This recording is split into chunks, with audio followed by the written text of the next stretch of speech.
Have you ever added a header in Microsoft Word only to realize you don't want it on the first page? In this video, I'll show you how to remove the header from the first page while keeping it on the rest of your document, quick and hassle-free. Let's get started. Step 1. Insert a header. Open your document in Microsoft Word. Double-click inside the header area to activate the header and footer tools. Go to the header and footer group and click Header. Choose any built-in header template to insert a sample header. Now, you'll see the header appears on all pages, but we only want it on the rest of the document, not the first page. Step 2. Enable Different First Page. While in the header editing mode, look at the top menu. Check the option that says Different First Page. The moment you select this, the header on the first page disappears, but it remains on all the other pages.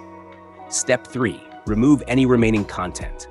If any text or elements are still visible in the first page header, simply delete them manually. Step 4. Exit header and footer editing. Click Close Header and Footer, or press ESC on your keyboard. And that's it.